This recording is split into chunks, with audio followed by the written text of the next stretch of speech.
to me. How I request the time of the Assam Pessoja, Medija, Meneswaya, Hedja, Media for Fanta, one for Tiago Cassioja. I swear, baby, you like them, you can't show me record. But one for the woman for now to find the rubber. I'm a brass band. On the end, me, I think I had your woman sing to the Jerry Warrior, baby, trying to make sense.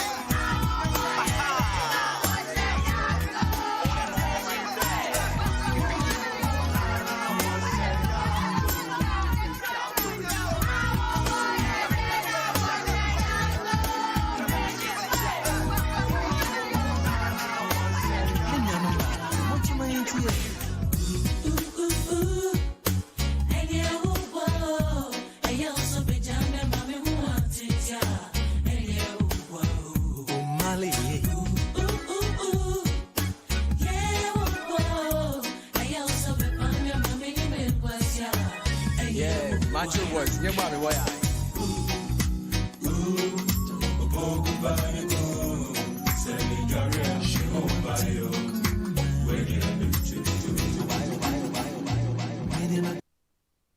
International DJ Wages Ghana. Locally accepted, internationally approved. This is DJ Tesco International.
Rechargeable battery. You're trying to walk factory. With me, but yeah, we'll sidekick your menpini. Cause I'm on your money. If it was them, if you for money, what you need. To be on your name, could I not hear to me? Into summer, come in me. With me, yeah, we'll sidekick your menpini. Me double guess, yeah, but I know it's down for the bake me. Bake me.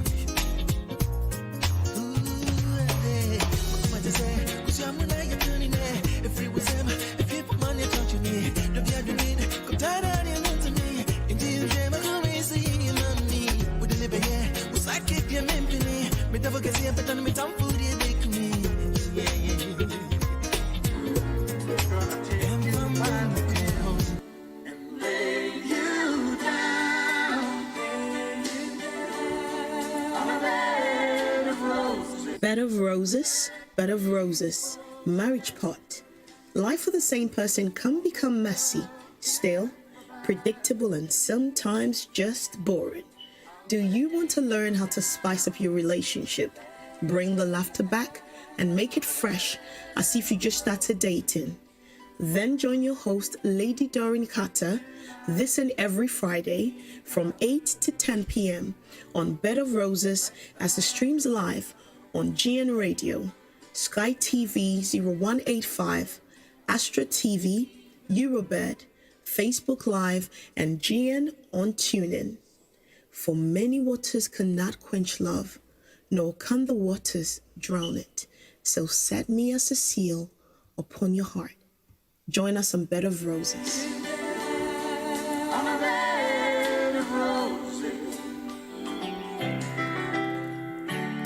Bed of roses, bed of roses, bed of roses.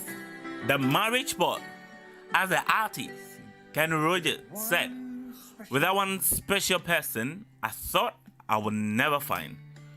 Join us every Friday, 8 p.m. sharp.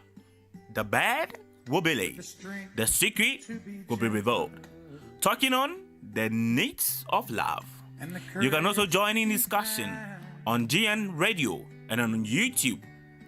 Call the studio numbers on 02037 358820 or 02032 860185. You can also text or WhatsApp on this line 07941 353132. Please share. Bed of Roses, the love in the air.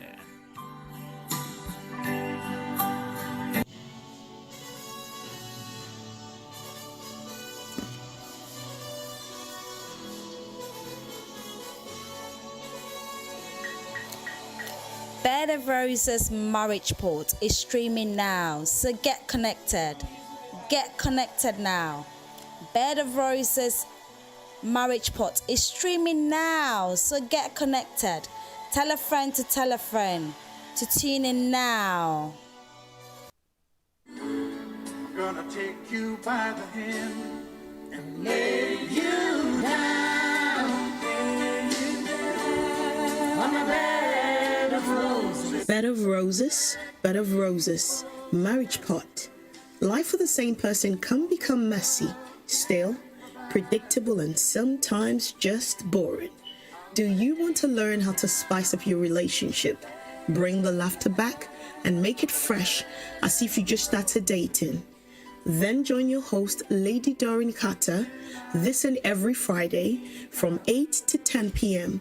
on Bed of Roses as it streams live on GN Radio, Sky TV 0185, Astra TV, Eurobird, Facebook Live, and GN on TuneIn. For many waters cannot quench love, nor can the waters drown it. So set me as a seal upon your heart. Join us on Bed of Roses. On a bed of roses. Yes, I will lay you down on the bed of roses. Good evening, all listeners. Thank God for your life. Tonight is another edition of Bed of Roses. Are you ready? Just as I am ready, let us get prepared. Before we get into it, let me release this song so that you can relax. Get your notebook, get your pen by your side. Call a friend to tune in to GN Radio right now. I mean right now. God bless you, God bless you, God bless you. Enjoy. God bless you.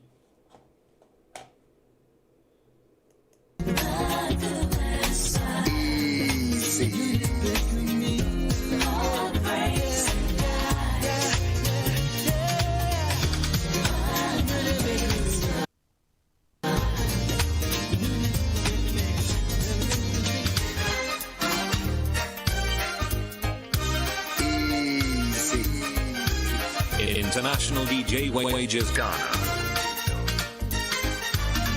Since I left my home, baby. Since I left you, baby. Everything I do is just going wrong. I said the world around, if there's a love can be found.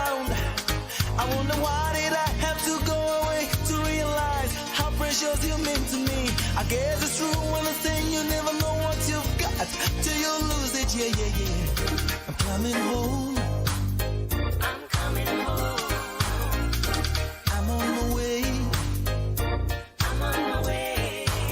Don't wanna be alone. Don't wanna be alone. Come what's me. I'm coming home.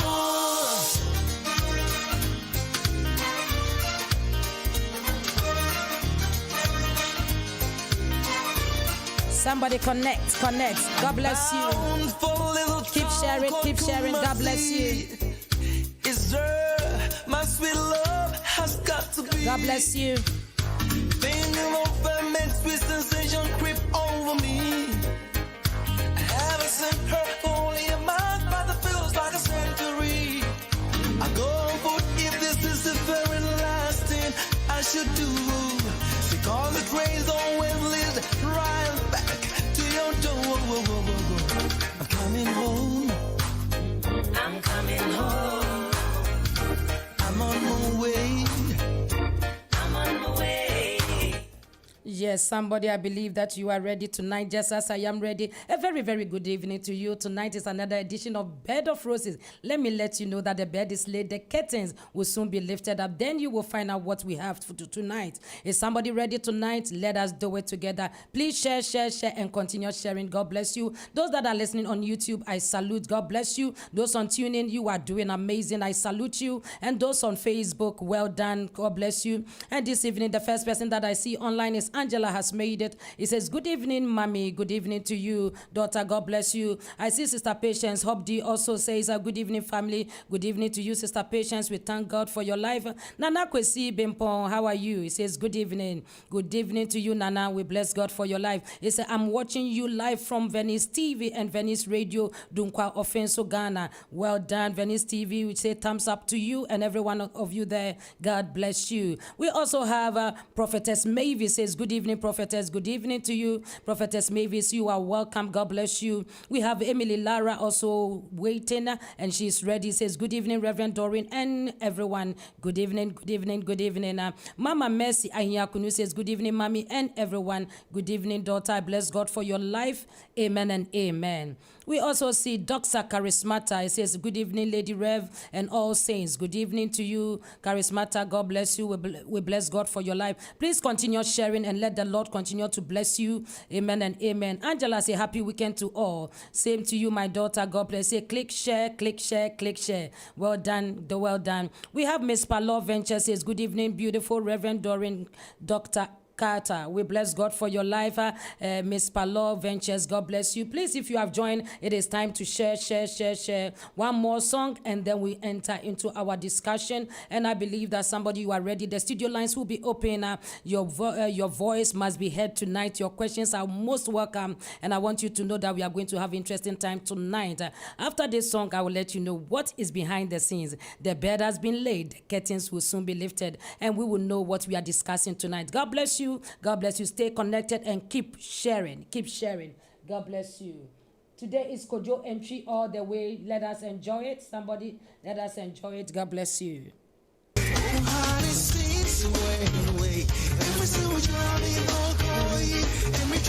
International DJ Wages Ghana. You are now locked down with DJ Tisco International.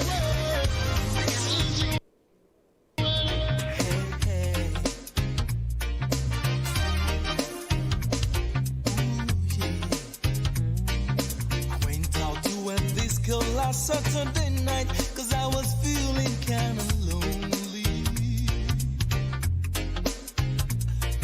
The music was swinging and the feeling was so right, and everybody seemed so happy.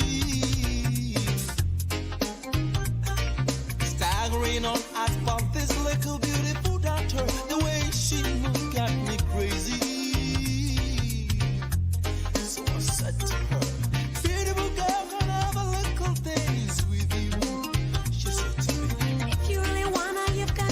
by the groove, 'cause I love it nice and slow. Ooh, if you wanna ride with me, I love it nice and slow.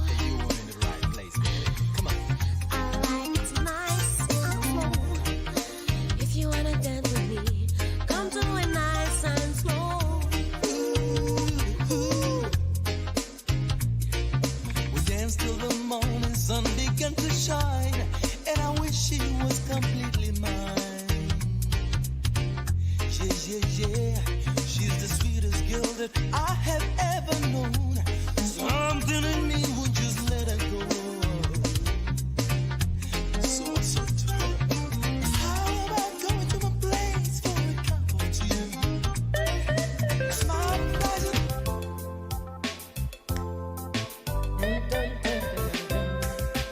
Yes. Love is in the air tonight. Somebody ready? Da-na.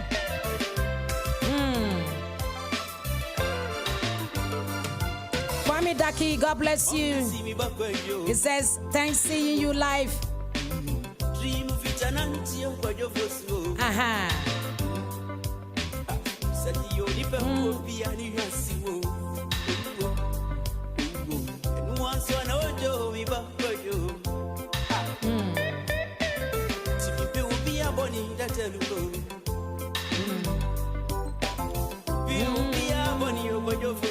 Somebody keep sharing.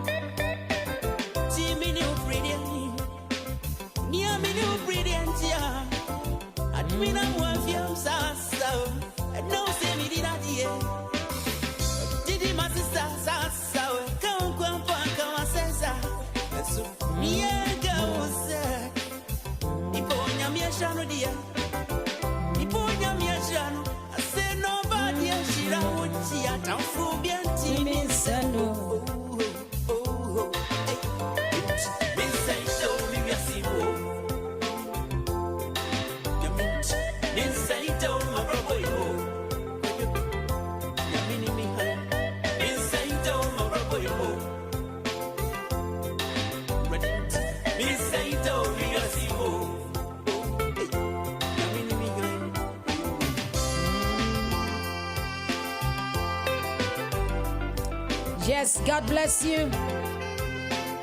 Keep sharing. Those online, keep sharing.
God bless you.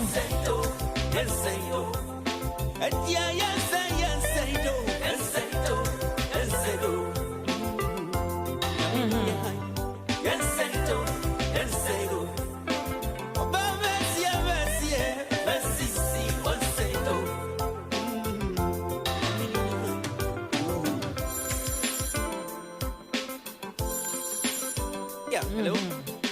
Hey. Hello. Nana. Me titi obi asem papa se wakoma wati. Nia ope yen say ye e wo kokuam no. Nanim beku ase wo badwam. Enam na dwem bone nti. Thank you for coming. Thank you for joining. To those of you that have shared tonight, please keep sharing, keep sharing, keep sharing.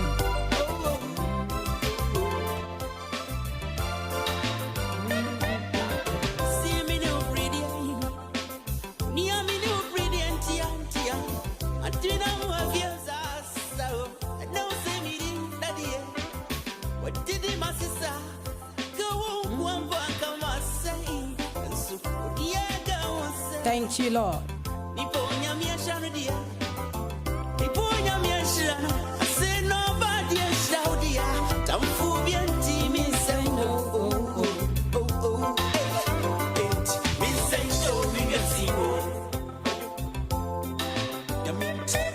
Yes, good evening, good evening. Once again, I thank you for coming, connecting, and I believe that you are ready tonight. Just as I'm ready, we are doing it together. We are sharing, we are learning, we are contributing. We have our questions ready, and tonight is going to be very enjoyable, interactive, and I believe that you are ready. I have somebody already on the line. Good evening, good evening, good evening.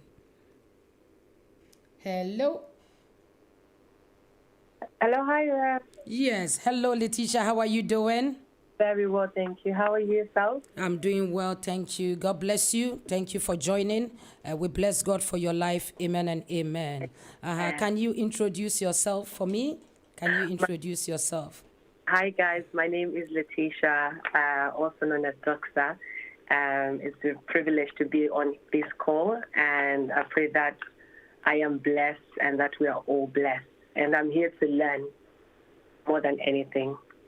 Thank you so much. We bless God for your life. This is Letitia. She was with us last week, and then today she's here again. And we are going to continue with what we started last week. And I believe that most of you there, if it is your first time listening to Bed of Roses, we welcome you to Bed of Roses, where we talk about relationship issues or relationship problems, or how to solve and how also to spice our relationship. And I believe that tonight we are doing it together. As I always like saying, wisdom is not in one person's head, but we can all contribute. There is something you know, there is something I know. We are bringing it on board, and we are doing it together tonight. Please do me a favor, click share and invite as many as you can. Many of them are not connected tonight, so please connect them. Let them know we have started, we are on board, and the Lord bless you as you do so. God bless you. God bless you. Tonight is a very beautiful night, and I believe that whilst you are seated and whilst you are ready, your studio lines will be open for you and I, so that we can contribute. After this commercials, we will continue to what we have tonight. God bless you.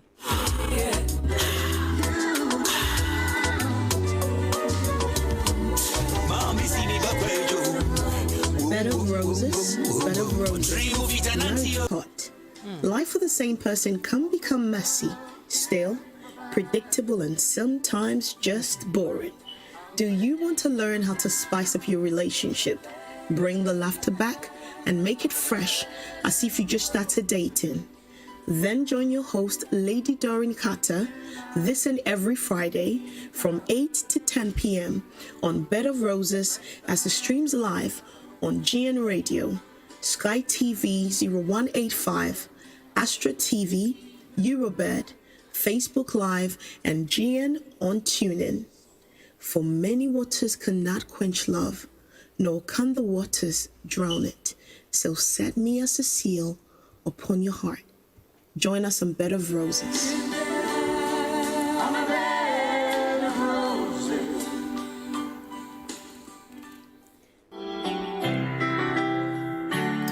Bed of Roses, Bed of Roses, Bed of Roses. The marriage pot, as the artist Kenny Rogers said, without one special person I thought I would never find. Join us every Friday, 8 p.m. sharp. The bed will be laid. The secret will be revealed. Talking on the needs of love. You can also join in discussion on GN Radio and on YouTube. Call the studio numbers on 02037 358820 or 02032 860185. You can also text or WhatsApp on this line 07941 353132. Please share. Bed of Roses, the love in the air. Yes, the love in the air. Tonight, I want you to know that love is one thing that we all need. Love is one thing that we all stand for. Love is one thing that we all desire. But how then do we maintain it? How then do we keep working? How then do we keep enjoying the love that we have? Tonight, we are talking on the subject, how to make your relationship work, part 2. I want you to know that we began last week on this topic, and we continue because of the demand and also things that were not we didn't finish addressing them. So tonight we continue on how to make our relationship work. How do we make our relationship work? Somebody, do you know? Do you have the idea? What can we do? What shouldn't we do? We are here tonight discussing, deliberating, bringing your questions and your know-how, and then we are doing it together tonight. And I believe that we are going to gain knowledge, and I believe that somebody, you are going to gain insight, and I believe that somebody, you are going to really enjoy your marriage when you practice these things that we teach here, or the things that we discuss here. And therefore, somebody, get connected. Please call a friend to tune in to GN Radio right now. A Bed of Roses is on, and we are doing it now. I'm going to open the studio lines for those that want to contribute. You have a point, you have something to say, your voice will be heard tonight. And I want you to know that this is a place where your view matters, your questions will be answered. And so somebody, feel free, don't be afraid. We are doing it together tonight. May the Lord bless you once again. The studio lines are open now. The number to call is 0203 735 8820, 0203 735 8820, or 0203 286 0185. Somebody, I want you to know that this evening, your love will spark up, your love will be enjoyable as we continue to share and deliberate on these things. God bless you. Now we go further, and then the number also for you to call. If you want to call on WhatsApp, it is 077 87 93 9958. Again, 077 87939958, and then we are in. Somebody, God bless you tonight, and I believe that you are ready just as I am ready. So the discussion has begun. How do you make your relationship work? How can we work on our relationship? What are the things that we should do? What are some of the things that we should not do? And so somebody, your views can be heard at this moment. You can call the studio line if you want to. Your voice must be heard tonight. Please contribute, please share, and let us do it together. I want you to know that love is beautiful. Love is something that we cherish, but after just cherishing it, there are work to be done. And I also want you to know that romantic relationship has its ups and downs. There are things that do occur, there are things that happen, but how then do we sustain love? How then do we keep love? How can we make our relationship work? And for this matter, we are discussing tonight. You are in love, but you don't know how you can sustain it. Somebody, stay connected. You feel you want to fall in love, but you don't know whether you are able to maintain it. You will be taught tonight. Or somebody, you are already you are a married woman, a married man, and things are not going the way you like, but you don't know what to do. Please stay connected, and we are discussing on all these issues to make our relationship work, to make our relationship lovely, to make our relationship workable. It all depends on you. It starts with willingness. Hear me? For your relationship to work, it begins with willingness. As you are willing, and as you want to work on your relationship, when you are willing, you begin to find ways, you begin to learn, you begin to adapt, you begin to do things that you ought to do, and for that matter, you are able to work on your relationship. And so somebody, God bless you. As you do so, I'm going to let you know that the studio lines are open where you can call in. God bless you. Letitia, if you can hear me, do you have the other number? Letitia? Yes, sir. You have the other studio number? Yes, sir. Please do call on that one. Yeah, that is better. God bless you. Somebody, be connected right now. Connect, and let us have a time, and let us enjoy this moment. God bless you.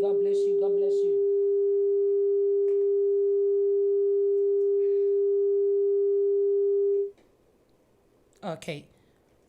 Can you hear me? Yes, sir. Yes. Okay. So therefore, I'm just going to give you room to talk based on what we learned last week, and then we continue to go further to expand on what we have today. So, in your understanding, what do you think can be done in relationship to keep it working? What should we do? Thank you again for asking me to be here. Thank you so much.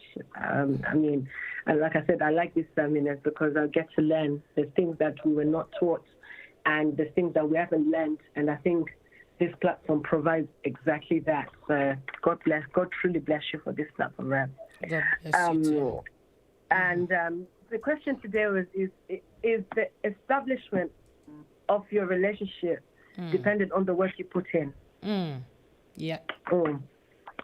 So from last week, I think I mentioned that I don't like to use the word compromise, but having an understanding is very critical in relationship. So it's like there's an understanding that surpasses all. There's that certain understanding that surpasses anything. Like it's like I understand you, understand what we're doing. I know when I shouldn't speak. I think this is when God is explaining to us that women, we should submit to our husbands, and the husbands should also love their wives as Christ loved the church.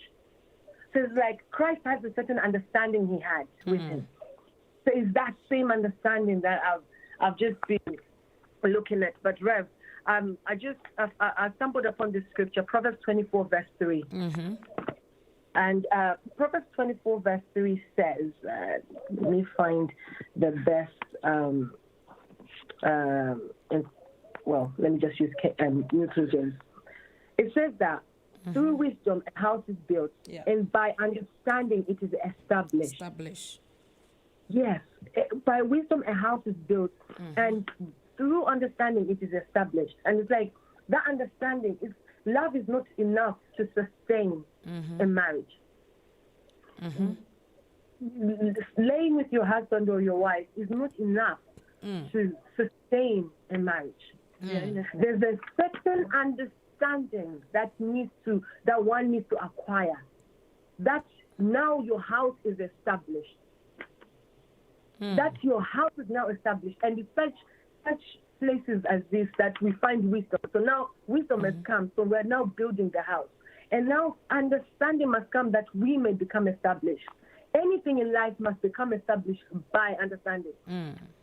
Everything in life must become established by understanding. And, I think it's very important. And then we know if we have an understanding, we know how to. I know when you're upset. I know when I'm not upset. I know how to work with you.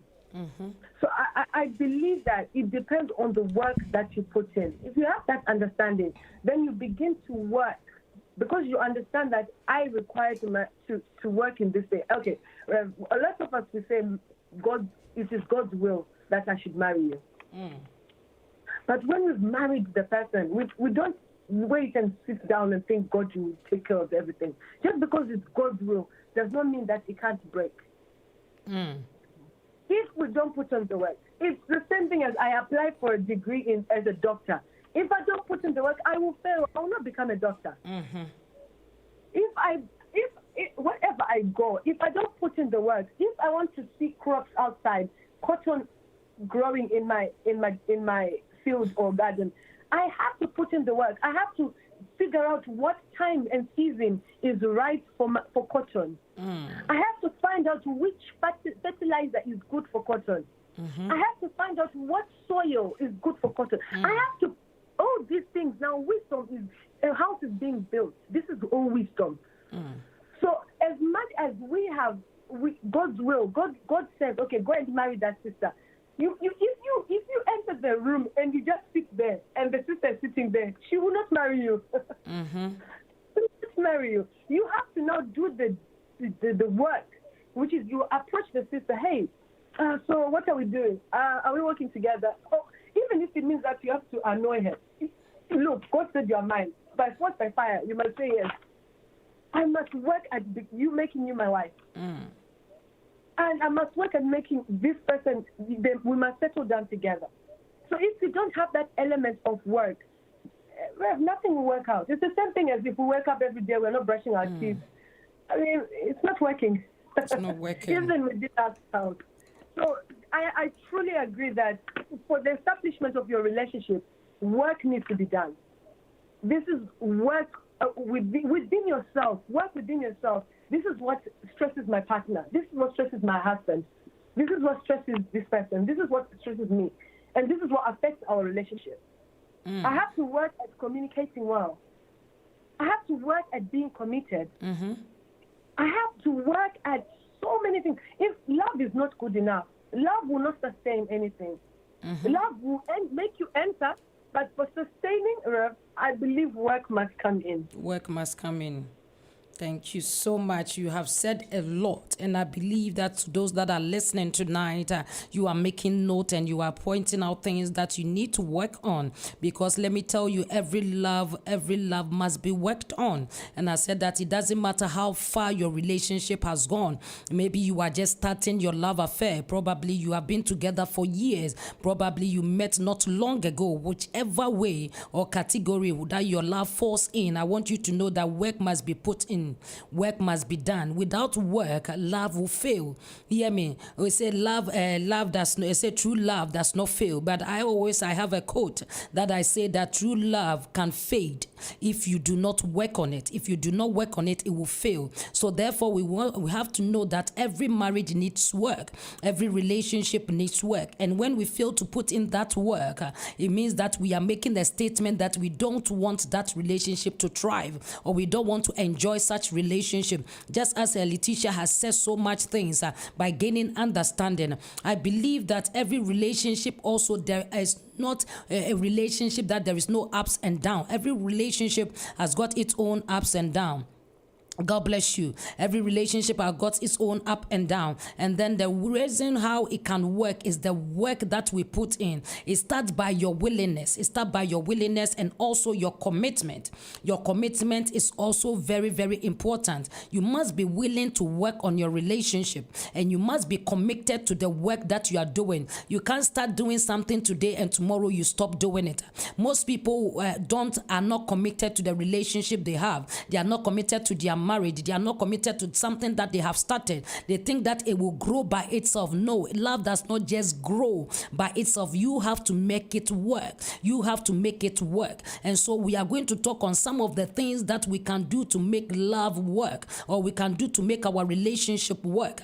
And so somebody, when you are willing to willing to work on it, and then you are committed to it, something is called adaptation. You must come to the point of adapting. There are certain things that, look, you are two separate entities who have come together, two separate people that have come together. And I want you to know that every one of them has got their do's and don'ts. You bring your do's and don'ts in the marriage. The man also brings his do's and don'ts into the marriage. But what you do is that you sit down, you talk, you communicate and adapt to the suitable one for the marriage or for the relationship. So one must be able to come to the place of adaptation. Someone will say, no, this is how I do it, so I'm going to do it this way. For how long? God knows how long. No, your relationship will not thrive. But you must come to the point and say that, okay, if this is workable for us, if this is what will make this relationship enjoyable, then I am ready to adapt to it. I am ready to go by that rule so that we can have the corporate enjoyment of the relationship. So somebody, for your relationship to work, it starts by willingness. Your willingness to work on it. And the next one I said is commitment. You must be committed to your relationship. It doesn't matter how the goose pimples you feel when you saw the man or the woman. If you don't work on it, that goose pimples will fade away. It will not be there anymore. It doesn't matter how good that woman looks, that man looks, with a 7-pack, 6-pack, or 1-pack that they have. If you don't work on them, that relationship will not thrive. So there are so many things that we have to do or work. We have to take steps.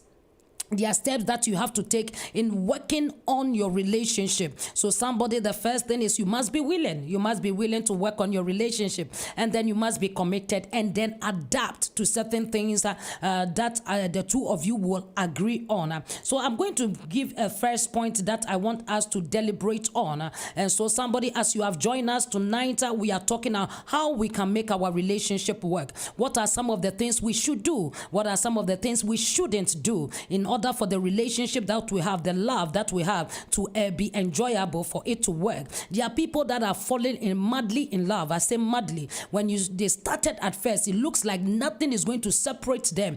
It looks like it is the sweet by and by, or the never-ending love. But a few years down the line, something something happened and they are no more. Why? It's because probably careful steps were not taken, or somebody were not diligent enough, or somebody neglected the duties of love, and for that matter, love was not able to prolong or sustain. So no matter how deep, sister, I said how deep you are in love, you must work on that love. So many things Letitia has said, that if you know somebody, you love somebody, and then you go and God even tells you that this is the person you should marry, and you go into their room and sit down without saying anything, do anything, it will not work. So even if God directs you to a person, you must now begin to put in the work. You must begin to do the advances. You must begin to get to know the person for yourself. God will not pick the person and put the person inside you. You must learn. You must learn the person's habits. You must learn the person's ways, their ways of doing it, the way they communicate. You must learn it yourself. That is why it is called relationship. So you are relaying to the person. You are relating to the person. So we just don't do things, assume that, okay, because I love you, everything should work. No, it doesn't work like that. So that is why we are taking the time tonight to explain a few things that we ought to do. The first thing that I want us to talk about, or some of the things that in continuation of what has been said already, how to maintain connection. Connection is very, very important. Some people say love at first sight. They see the woman on that very day and their heart begin to bleed, or their heart begin to pant, and they say, no, this is the one. This is the one. Whichever way yours was, love comes in different forms. Somebody will say there is nothing like love at first sight. No, you cannot say that. How many people fall in love in mysterious ways. Yeah, somebody can just see the person for once and they are so sure of it. Some people, it will take them years before they find out. Some people along the line, they realize. So everybody's own differs. So we cannot say that yours is the only way, or somebody's way is the only way, but we must know that love can surface in mysterious ways, in many, many ways. So there are people that are falling in love at the first sight. They saw the woman and they saw the man. They know that this is the man that I'm supposed to marry. This is the man that I am connected to. We are happy if that is how it began for you, good. But I want to say that once you have felt that connection, once that thing is between the two of you, if you don't work on it, it will fade. It will fizzle out. You must learn to maintain that connection. You must learn to maintain that connection between you. That which made your heart pant on that day, that which makes you draw closer, the chemistry between the two of you must be worked on. So therefore, how do we maintain connection? How do we maintain connection? Hear me, relationship is all about connection. How a relationship is all about connection. Somebody will say it is all about networking, which is connection. So if I am not able to be connected well, then I'm not relating well. So therefore, we must know that for our relationship to work, we must connect. We must connect or maintain the connection that we have. Like I have a laptop, and then the laptop is right here, and then the batteries will, because if it is in use, you see that the battery dies off gradually, but I must put the charger in to reconnect it to make the battery full. If I decide that, okay, I'm not going to charge it, by the time I realize the computer will be working till some time, but there are things that are going underneath, there are things that are going on that I may not see. In just a few seconds, it can just go off, just like that, abruptly, it will go off. Some people, that is what your relationship has become, because you are not connected. It has just come to a point of just coming to end. And some people, it has already even ended. But I'm saying that whatever situation you are in, you can rekindle it, you can rework on it. Like I'm using the computer as an example. If the computer goes off and I want to use it and I still love that computer, I don't throw it away. What do? I just get the plug and plug it in, put the charger in, and it starts getting full again. So whatever, how far your relationship has come, you must learn to connect it. You must learn to connect it again. You must learn to rekindle things. How do we do that? I feel for you, you feel for me. But how can we maintain this? How can we maintain this? If somebody, let me take a few comments and then I'll come to Letitia as well. God bless every one of you online. Tonight, please do continue to share, and then invite a sister, a brother, a friend. Get them on board and let us do it together tonight. God bless you. The studio lines are also open. you can call in and bring your comments. God bless you. We have Rebecca Owusu. Rebecca, God bless you. We have Joseph Inti Gosin said the love in the air. God bless you, Joseph. God bless you, Flavie JS. And also Rebecca Owusu. God bless you. We have Angela has made it, has put Proverbs 23:3. We thank God for your life. You say much work needs to, much work needs to be done in our relationship, rightly said by Angela. Much work needs to be done on our relationship. And she continued to say, thank you, caller, and then say how committed you are to your relationship. How committed you are to your relationship. How committed are you to your relationship? So somebody, you must know that you must be committed. And the next that we have there also is Angela say, be willing to work on your relationship. Be willing to work on it. And then he said, do your part with communication. Okay, God bless you, Angela, and say, keep the fire burning. God bless you, Angela. Angela has put so many points there, and we thank you. Angela say, maintaining connection in your relationship. Repeating what has been said and say, make effort in your relationship. Don't give up. Don't give up. God bless you. So therefore, we want to know, how then do we maintain connection? Connection is very, very important in the establishment of what? Our relationship. So how can I be connected to the man I love? How can I stay connected to the woman I love? How can I maintain connection? God bless you. We have Mama Comfort. Okay, and says sometimes it doesn't matter how long we have been together. We need to go for counseling if we are doing we are doing, to check how we are doing. Oh, God bless you, mommy. That is profound. It doesn't matter how long you have been married. You must refresh your marriage. You must refresh what you know by going for counseling, refresher courses to remind yourself of certain things that you have forgotten. Yeah, most of the time it is very true, mommy. When people stay together for too long, they become familiar. They become familiar of each other. And therefore, sometimes they forget what they started with, the passion that they started with, where they were so respectful of the man, they were so respectful of the woman. You know, but because they have lived together, now they have become so familiar and they take things for granted. They take the person they love for granted because I have known you for that long. I have known you, I have known your inside and out. So we don't tend to respect the person anymore. We don't tend to have that fire anymore. The drive is no more there. So, mommy, you have given a profound point that we must go for a refresher counseling to remind you of things that you have forgotten. God bless you, mommy. We appreciate your life, Mama Comfort. Okay. So therefore, I come to Letitia. Letitia, what do you have to say on this? Thank you. Rev, yeah, sorry, I couldn't hear me. I don't know if you can hear me. Can you hear me? Yes. Sister, yeah. Thank you. So, Rev, the connection. Yes. Yeah. It's. I like what Mama Comfort said. Yes. Like sometimes I think it will reach a time when you may have to go for counseling.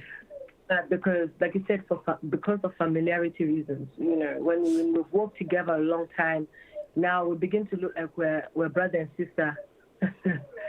So the effort I used to make, I don't make it anymore.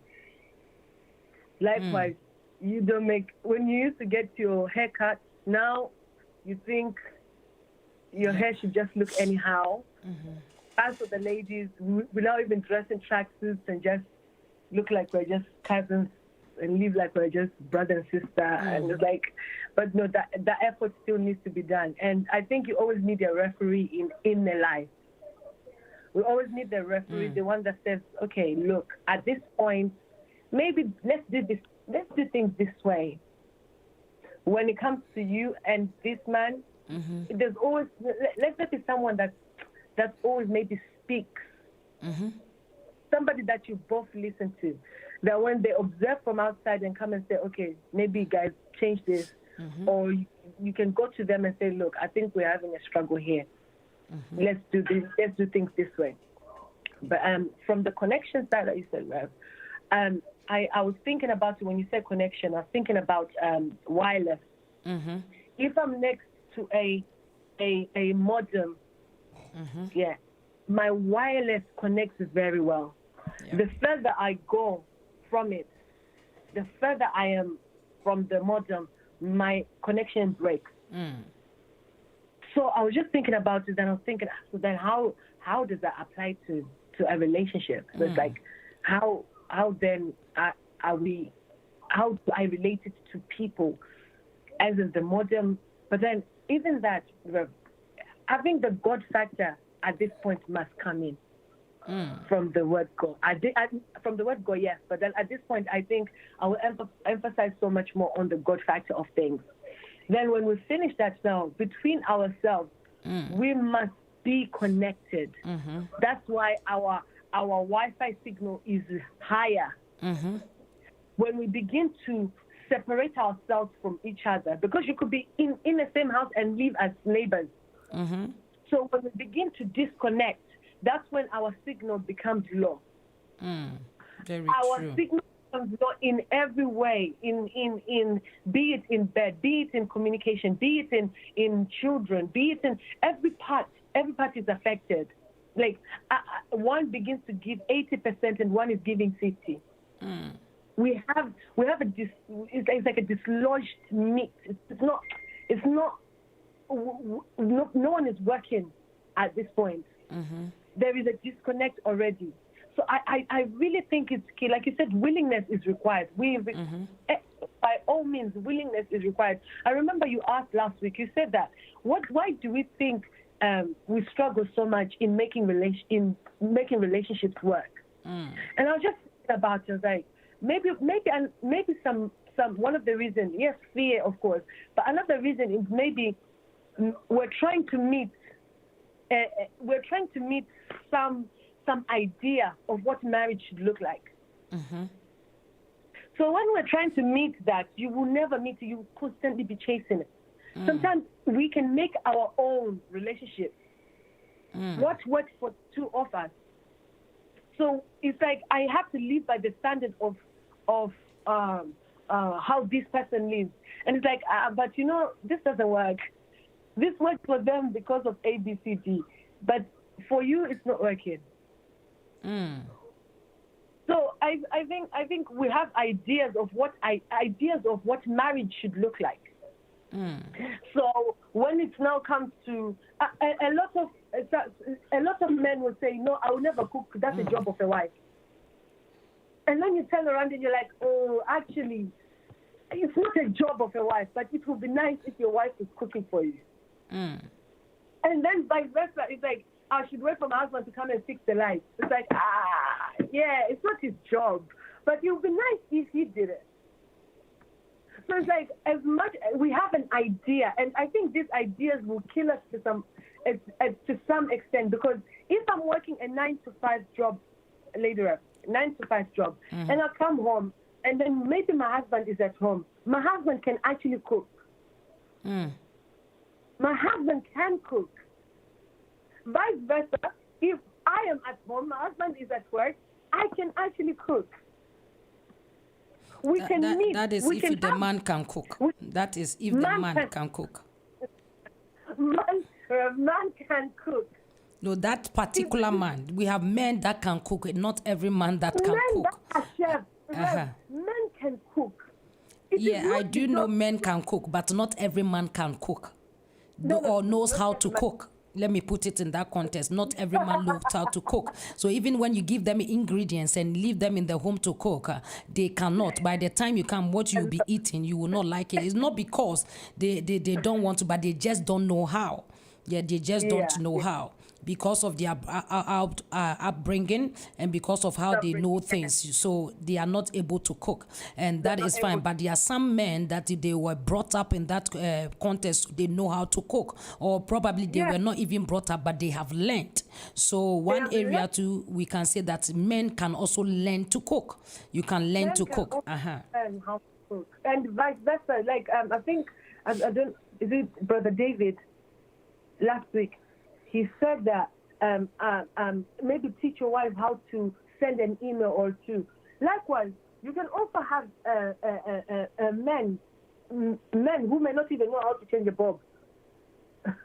Of course, we do have some men that are like that. And in that sense, we can, as we are even talking on connection, and then by the way you are saying cooking, so we can even take it as a time spending time with your spouse and teaching them how to cook, whether the man or the woman.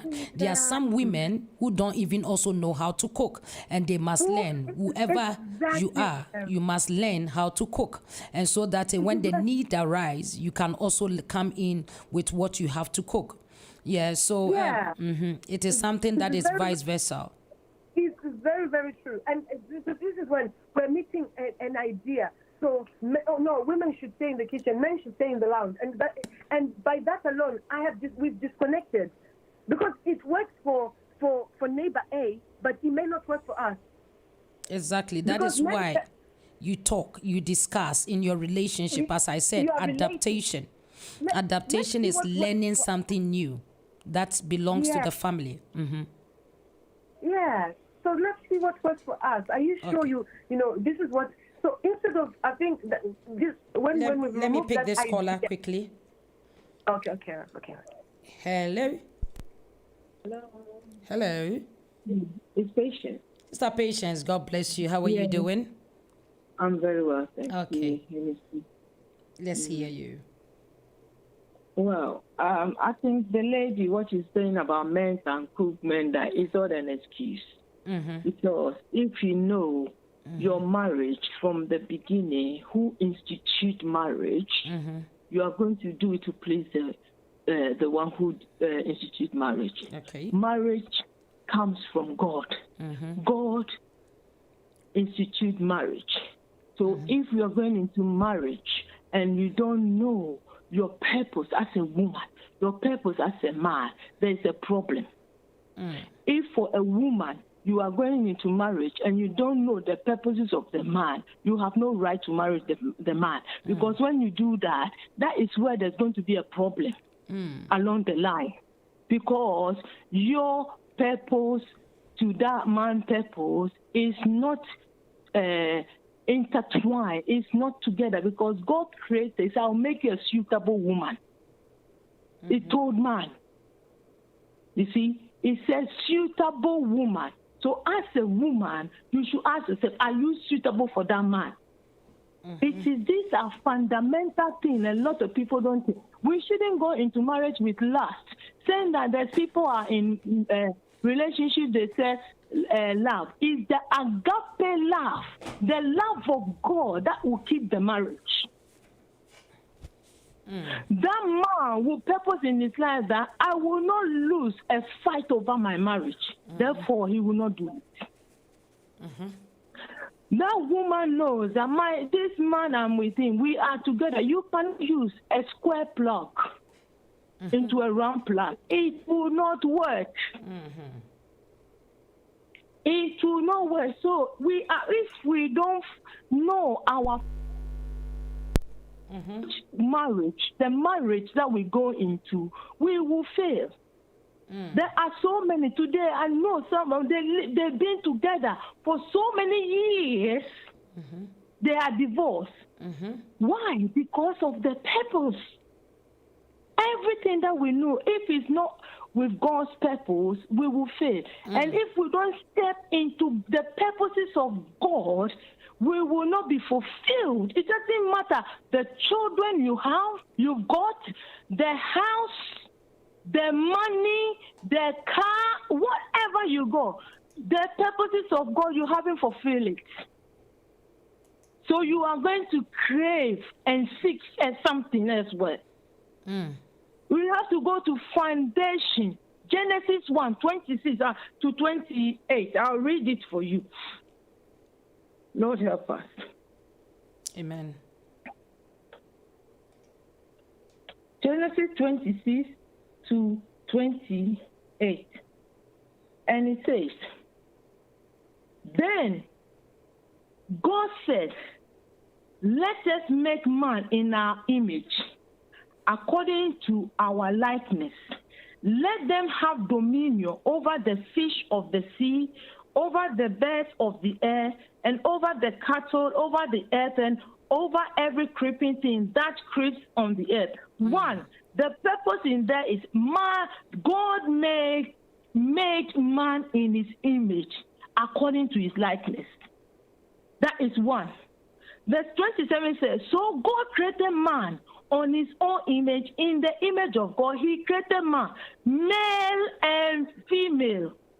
He created them. Then he blessed them. He blessed them together. God said, where there is unity, Psalm 133, where there is unity, what? God commanded his blessing. So it blessed them equally. It didn't say that, oh, I bless you to do this, to do that. If it comes to cooking, if the man, wants to cook, fine. If he doesn't want to cook, it's fine. There is nothing on this earth, no problem on this earth that love cannot solve. The agape love. We are not perfect. We are heading perfection. But if you know your purpose, you will draw back to that purpose. That is very true. The purposes of God. It's the patience. Purposes of God. Yeah. Yes, Lord. Knowing the purpose is very essential in the fundamental of the relationship before you even step in. Why the two of you are coming together. But there are some that knows the purpose, but yet they do not do what is expected of them. Because knowing the purpose is one, working on the purpose is two. So therefore I know that I am a suitable helpmate to the man. Is knowing the purpose. But how then do I do it? What do I have to do? Is that most people do not know what they have to do in order to complement the man, in order to support the man or to support the woman. So therefore they come to a point that many who know purposes of marriage, they go seminars, they know. But the doing bit that sometimes become a hassle for people that they don't know what to do. Yeah, so you have given us the fundamental. You have given us what we should start with and build on. Without that, marriage cannot work. Very, very true. Spot on. So then, how then can people build on from the on the purpose? What then should we do? If I know that purpose must come in, what should I put together? What must I do in order to fulfill that purpose, to make that purpose work? Yeah. Okay. One. You have to ask yourself, who gave you that purpose? You need to ask yourself, who gave you that purpose? Bible says in Ephesians 5:22, women, wives, submit to your husband. It is not your husband that says you should submit. It is God. So whatever you are doing, you have to do it to please God. God commanded you. So you have to, as a wife, you should know that whatever you're doing, you have to please God and glorify God. That is your existence. That is why you are in the marriage. Okay. Secondly, it said, a man, love your wife as Christ loved the church. If you're going to look at your wife that it doesn't submit to you, you will not love your wife. God is the one who commanded you. And this is the mistake. A lot of people say, oh, he doesn't love me. He doesn't love me, so how can I submit to him? Is it your husband that gave you the instruction, or is God? Okay, in that aspect, let me say something when we're talking on the connection. Yeah, so there are people, just as you say, God has given instruction that women submit, men love your wife. It is instruction given to both man and the woman that everybody must play their part. In that, which we do, which I'm talking about connection, to make each other feel love. That must be, I'm in a relationship. The man's duty is to make me feel love. My also duty is to make the man feel love. When we talk about the eros love, which is the romantic love, it's a give and take affairs. Just as you also said, the agape. Agape is the foundation of the all types of love. So without the agape, any other love cannot stand. So as the agape being the foundation, one area love that we call is the eros, the romantic love. The romantic love is work. It's a give and take. What? It's a give and take. When we talk about the agape, that is where if your wife does not do what they don't do, you still don't bother. But how long would you say you are married to a woman who does not do her duties, and you still, as a man, let us face reality here, and the man will be doing what they are doing because God said it? God did not say it for the man to be in need. God said it so that everybody will fulfill that part of them. So therefore, even though a man will be obliging to obey God's word, but they might get to an extent where they become stuck. But what we want to lay emphasis in that everybody must put their hands to work and do what God wants them to do. So making me feel love and making you feel love, it is one thing to say I love you. It is another thing for the person to feel it, the person to know it by your actions. Yeah. So one action can tell you that when you know that somebody make you feel they respect you, the way they treat you, the way they talk to you, make you feel loved. Oh, I can say the way Sister Patience talks to me, she makes me feel she loves me. Because she feels it. It is not just a statement. There are people making statements that they can just make a statement, I love you. But yet there is no connection to that love. There is no action to that love. So they have just made a statement, but that which will connect the two of them is not there. Action must be taken. So what then can I do as a woman? What then can I do as a man to show love? So it's not just about saying I love you, but it is making the person feel the kind of love that God says we should do. I have to feel it. I have to see it. Love must be demonstrated. I cannot say that I love you and there is no demonstration for it. There is nothing to show for. Love speaks. Love gives. Love has so many connotations, and I must depict any one of them. Yeah. So when it comes to like that, when I do that, emotionally the heart becomes satisfied. Now, when my heart is satisfied, I seek to satisfy my partner as well.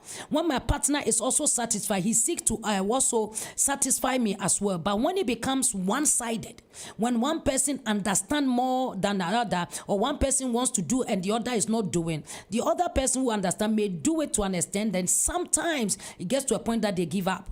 It gets to a point that they don't want to do it anymore. But here is the place where everybody must know that in the relationship, it's a cordial work. It's together work. You cannot say that, do it, I will do. No, you are working together.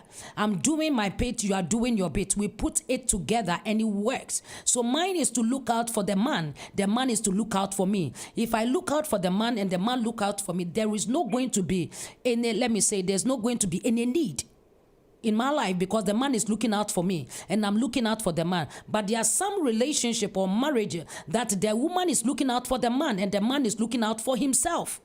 So who then takes care of the woman? Nobody. And then in other vice versa, there are some relationship that the woman is looking out for herself and the man is looking out for the woman. So the man suffers. But in relationship, God wants us to enjoy. The enjoyment comes when we put work into it, by caring for one another, by doing things that will bring that connection, that will connect the heart together, building upon what God has said we should do. And I believe that when we do this, love can be maintained. The connection will be maintained. Connection is very essential. You cannot tell me today you love me and then 5 months to come I don't see anything. And but if I didn't love you, would I have married you? It is not just the married that make it, but what you do continuously determine how you love a person. The continuous action. It is not one time thing. God bless you. I think I've got another caller too on the line. Okay. Let me just pick. Yes, okay, let me pick this one and then I'll get back to you. Hello. Hi, Doreen, how are you? Oh, fine, thank you. You're welcome. God bless you. That is Master David on the line. God bless you. Or did you try the mobile? Yeah. Thank you. Yeah, I tried. I've been struggling behind the door. Oh, sorry about that time. I think. No, that's okay. Oh, okay. Then. I know. Okay, no, when you finish, then you can swap. You can stay on it for now. Then when you finish, you can swap. Then you, Master David, you can call the mobile on WhatsApp and then the patient can go on the other one.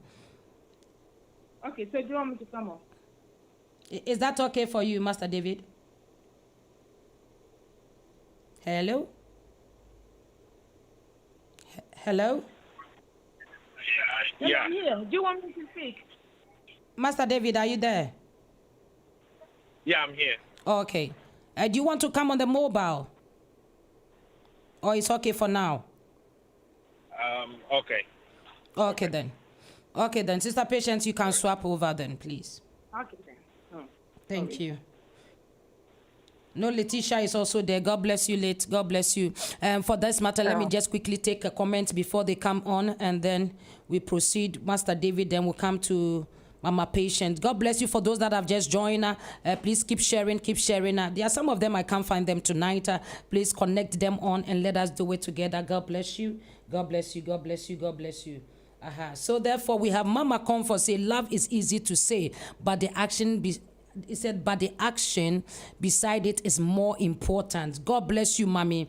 The action is more important. It's not just about saying I love you. It is about showing it, giving me action. That is why I say action speaks louder than words. Action, that is what Emily has written. Action speaks louder than words. We just don't feed on words, but we feed on action. So let us continue to show action in the things that we say. If I say I love you, it's words. And then I must what? Go deeper by showing it. Letitia also said talk is cheap. And so let us not do cheap things for love. Let us take the actions that we are meant to take. And I believe that's when you take that action, somebody you reach further. God bless you. Emily said very true. Yes, indeed it is true. And God bless you. I'm going to allow Angela say all men can cook. Okay, all men can cook. He said cook together. Yes, they will cook together. God bless you. So Letitia, before they come in, you can take in your comment if you have anything to add to it before they join the line. God bless you. Sir Patience and Master David, we are waiting for you. Connect back. Okay, thank you very much. Yeah, so I was saying that, so you need that understanding and to say that, okay, this is me and your relationship. And like many of us, we're living in we have an idea of what marriage should look like. But if that doesn't work for me and you, we are going to struggle. That doesn't look like us. It cannot be us. It cannot be us. So this is when I was saying that if I am a wife, of course, we have, everybody knows that. We all know our purpose. We know where we stand. But what may work for my relationship and my husband's relationship may not actually work for the next person. If you and I are looking at an idea of, okay, the ideal woman would do A, B, C, D, you realize that it says what? The latter killeth. But the spirit gives life. Okay. Just hold it there. Let me take Master David and then we'll continue from there. Yeah? Okay. Hello, good evening. Yeah, good evening. How are you? Yeah, fine, thank you. You are connected. Yeah, thank you for the opportunity and my greetings from the United States to all your listeners and your viewers, and then to all the panelists you have. This is a very delicate situation or delicate topic we are talking about. I would like to play a little different. Okay. Today. Okay. I wouldn't be too biblical because one thing, the little research I have made and the little with talking to people, the divorce rate among Christians is rising more than the people we call them the worldly people. Well said. The ones that we are claiming that they don't know God, their marriages are formidably working. Christians are falling out of marriages. Why? It is because we exaggerate too much into the Bible.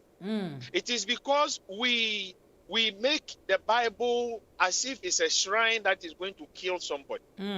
I beg to differ a little bit from the staunch Christians. Give me a little bit, let me be different today. And let me be clear that one thing we don't understand is that our own words are very powerful than anything in this world.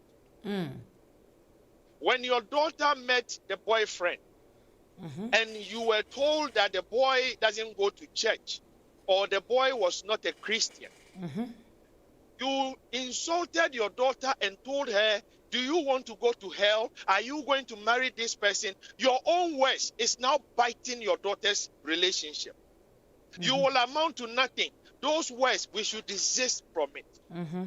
Parental curses is one of the things that is causing problems in relationships.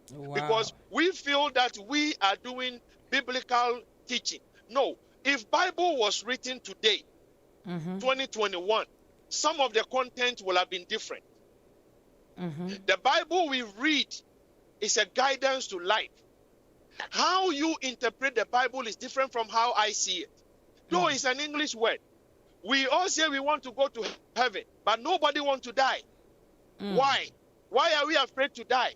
We are all Christians. We are following Jesus. He was crucified on the cross. But when somebody insults you, you get upset. Why? Only insult. You are upset. You have not even been crucified. But the thing is, Christians are becoming too hypocrite, and that is our problem. That is why we are being punished by all this. Our hypocrisy is getting over the roof. And that is why there is problems in churches. There is problem at the seat of Christ. And I know if Christ looked down today, he will be disappointed because we are misinterpreting his own words and we are misusing it. And that is why our relationships are not working. The fundamental of marriage, like our mother said, stems out of the Bible. But one thing, let me repeat my philosophy like I do every day and every time, that where common sense application is needed, prayer doesn't work. And I believe it. I have tried it, I have tested it, and I can prove it beyond reasonable doubt. That when your common sense is needed to apply, and you don't apply it and you think you want to waste time in the church, it won't work. Prayer will not solve the problem. One of the sisters was saying that every man can cook. And I think some will say that, oh, it's not true, not every man. Like you were saying, some men don't know how to cook because they refuse to learn. Let me give you one thing. Every man on earth can cook, including me. I'm a man. You tell me, were we born as drivers? Who was born as a driver? Tell me. No. Who came out of their mother's womb with a driver's license? No one. Okay, so the same way we learn how to drive and we are now driving. The same way we came and went to school and we are now teachers. The same way you went to the seminary and you are a pastor, or you are a deaconess, you are this, you are that. The same way we learn the Bible and we can now interpret the Bible in a way to convince people. The same way we learn the psychology that we can now learn people's mind and advise them from killing themselves. Is the same way every man can learn how to cook and make some food for his wife and children when the need arises. The same way the woman have learned how to become a corporate officer and lead a multi-million company as a corporate manager is the same way the man can do the same. We are all human. Once we subject ourselves into learning, we will be able to achieve it. But once we lock our mind and say that this is not my job, this is not my business, that is where the problem starts. Our mother was making a very vivid point that God said a man should love his wife as God loves the church. And he said the woman should submit to the husband. Now let me ask this question. If the woman becomes very submissive and the man is abusive, how will this woman continue to submit? Will she submit until the day she dies? You tell me. Sometimes we shouldn't preach virtue and practice vice. Like I said, the truth must be told. If you are a woman and you disrespect your husband, yes, that man will become abusive or that man will get a side chick.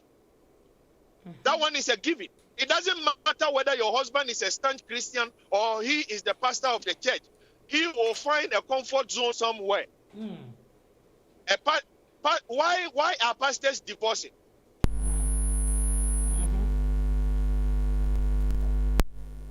Sit at the seat of the church. So why are pastors' wives divorcing? The fact of the matter is that somebody is not doing their obligations at home. Exactly. And they are not willing to make changes. You see, I wrote something today. I will send it to you. And then you can read it. You can read it to your people.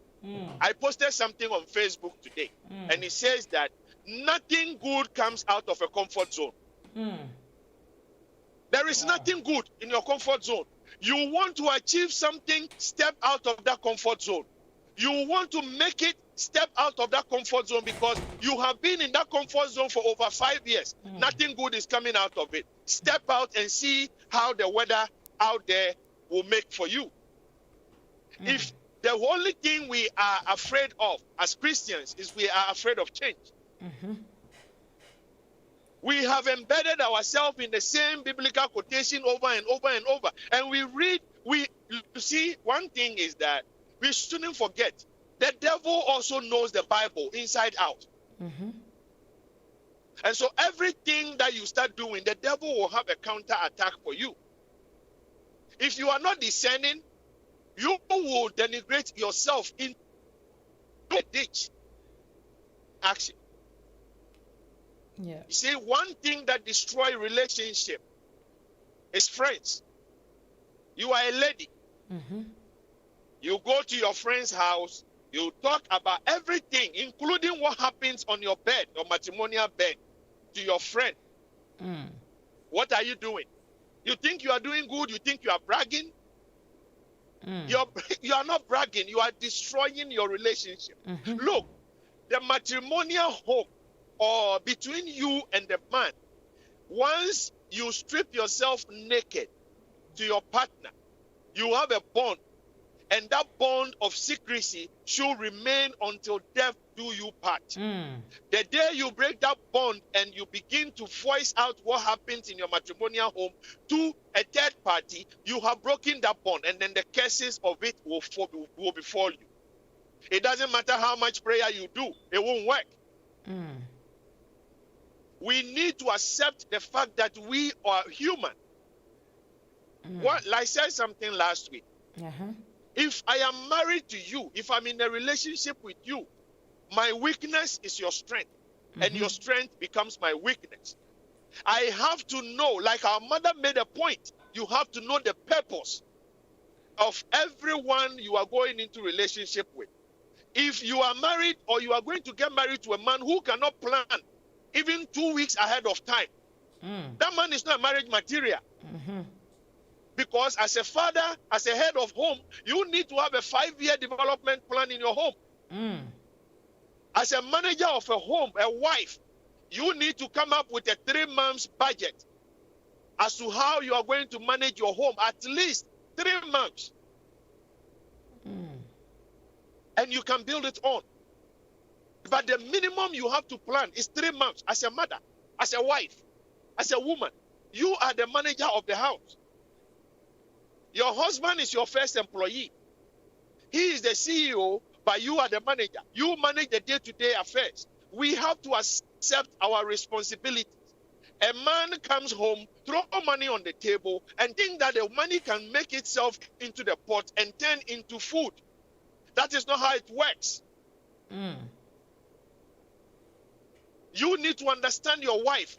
Because you think that you put $100 on the table every month, or $200 on the table every month, that is it. Things have changed. When fuel prices go up, the market prices also appreciate.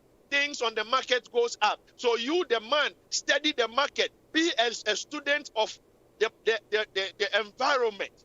One day, walk with your wife to the market and see the pain she go through. So you will understand. The day your wife is sick and cannot go to the market, you know where she go. You know how she bargain. We have to learn each other's job. You are in a relationship and you brag yourself, I've been married for 10 years. You don't even know your office, the address to your husband's office. Shame on you. Wow. Shame on you. You brag yourself. Oh yeah, I'm happily married. I drive, and my husband bought me a Mercedes, and you be flashing the car key around. Where does your husband work? Then you begin, shame on you.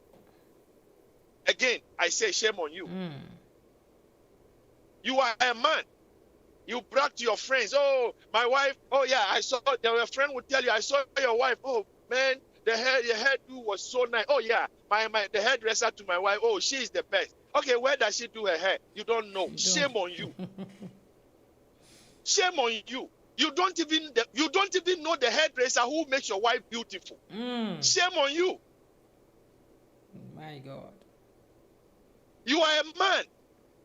You don't know the address to your children's school. You don't know the name of your child's school teacher. Shame on you.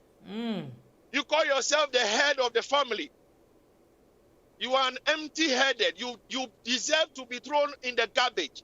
You call yourself a man. You don't know the name of your child's class teacher. Shame on you. You don't know the name of the school your child go to. Shame on you. You don't know the address to your children's school. Shame on you.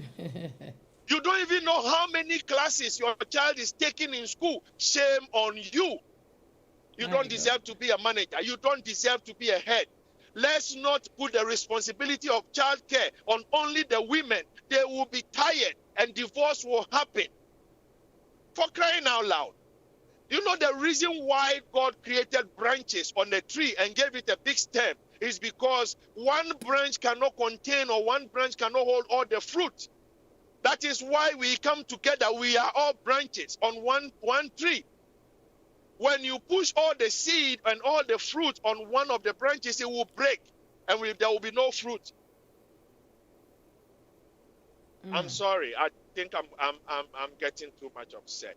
You are doing well. You are doing well. Being frank and then saying it as it is. Sometimes we have to face it.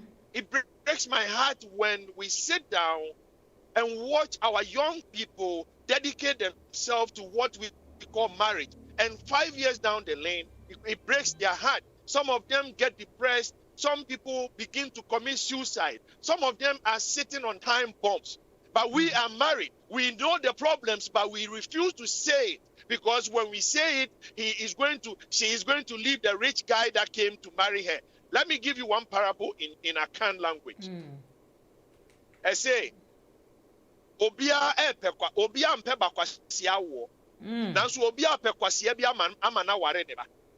What this means is that no parent want to give birth to a fool, but every parent is looking for a fool to marry their children. When you get a fool to marry your children who will be pumping them with money, giving them flashy cars, buying them homes where you can live in a duplex, it's okay. But you don't want your children to do that to somebody's child. Why? That is greediness. You should not teach your children how to be greedy. Teach them to behave like human. The young people that are not married, open your ears and hear me good. If a man walks up to you and cannot tell you his plan, cannot tell you what plans he has for the next 5 years, or what plans he has for his children, the unborn children, how many children, how many family size are you going to have? Please, tell him, go get your plan on paper and let me know so we can work together. Both of you need to start talking about only sex. Sex is just a pleasure for 5 minutes. After that, the big task is not, it doesn't end in a bedroom. For 5 minutes. The rest is a long journey. And like we are saying, we are not crazy. We are not scaring you out of mind. But we want you to know that it's not that easy. The unforeseen circumstances will come. Whether your marriage was blessed by Pope or who, the unforeseen circumstances can definitely not be avoided. But when you are smart, when you are wise, when you are intelligent, when you learn, marriage is an institution that needs to be taught in school. But we don't. Our mothers are afraid to tell us the truth. A mother will be talking to the daughter only the time she wants to insult their father. To their son only the time their mother have done something wrong. That is wrong. Shame on you as a parent. We always talk about the other person, but we don't talk about ourselves. I have not been a perfect father. And I always say, I live here in the United States. My kids are in Ghana. I have a 3-year-old son. I have never touched his skin. He have never seen me. I only see him through a video call. That is not the father I want to be. So if you are sitting in Ghana, if you are sitting anywhere around the world, and you think that marrying somebody abroad is what will change your life, you are lying to yourself. Deceit. You are deceiving. Distant relationship, if you fall on your lap, grab it. If it is the person that is meant for you, grab it. But don't be praying that God should come abroad to come and marry you. You don't even know the good person that is sitting right next to you, that is proposing, because he doesn't have anything, so I can't do life with you. How much money do you have? It's not about money. Riches are in the brain. Riches. Repeat that. I like it's it. Not in the bank. It's not in the bank account. Riches are in the brain. In the brain. A sensible and a wise guy can take you from nobody and transform your life to be somebody. A reasonable and a very resourceful woman can turn the life of a nobody, a man, into somebody, because she is well groomed, well raised, and she will be able to tell you how to manage a home. She is not an extravagant spender. But you are sitting in Ghana, a young guy, you want to marry somebody living abroad. How much money? How can you take care of somebody who is living in a place where her rent is almost about $2,000 a month? Can you afford it? You think about it. I live in San Diego, in California. We live in a 3-bedroom house. And that 3-bedroom house, we pay $2,600 every month. So if you are sitting in Ghana and a woman living in that standard, you want that woman to marry you. Can you tell me that how are you going to meet up the expectation of that woman?